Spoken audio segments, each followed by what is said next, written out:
Binge or Skip series helps you decide what's worth streaming each week.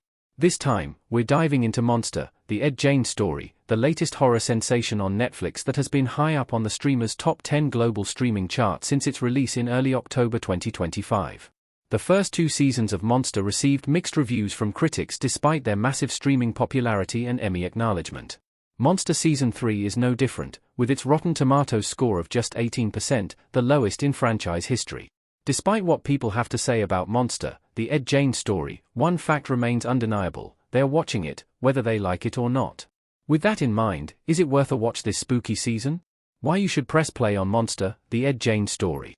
If you're still on the fence about watching Monster, the Gein story, one of the biggest reasons to dive into it is for the sake of Halloween.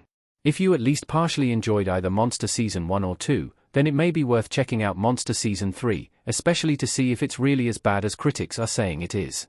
One of the biggest highlights of the series is Charlie Hunnam's performance as Gein, a role the Sons of Anarchy actor completely dedicated himself to and transformed himself to pull off. There are several notable actors in Monster Season 3, including Susanna Sun, Vicky Krieps, Laurie Metcalf, Leslie Manville, and Addison Rae, so it certainly has that going for it. One other appealing aspect is the examination of Gein's influence on some of the most iconic horror movies ever made, including Psycho and the Texas Chainsaw Massacre. Film buffs may get a kick out of these sequences, even though they do depart from Gein's actual origin story through various time jumps. Why you may want to pass on Monster, the Gein story image courtesy of Everett Collection. There's really no way to talk about Monster, the Gein story without getting into its shocking and frightening scenes, many of which are drawn out and arguably sensationalized. In a word, the series is grotesque and potentially nauseating. If you cannot withstand body horror, then there's virtually no way for you to enjoy Monster. You might be asking, isn't the point of the horror series to be frightening? Of course. Where Monster starts to lose audiences is its strange, sympathetic tone for the evil protagonist, which makes for a confounding viewing experience. Most egregious of all, the series takes many creative liberties with the infamous true crime story.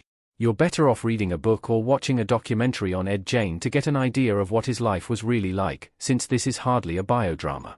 Binge or Skip Monster, the Gein story are our expert recommendation, our experts pick, skip it.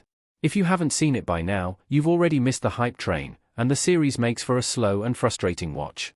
You may end up liking it if you're a fan of the Monster series, but it's riddled with inaccuracies, and there are many other great horror options to watch other than this. If you can't shake the curiosity, give it a shot, but be aware that you're not missing much other than a few scenes you'll likely wish you had never seen at all.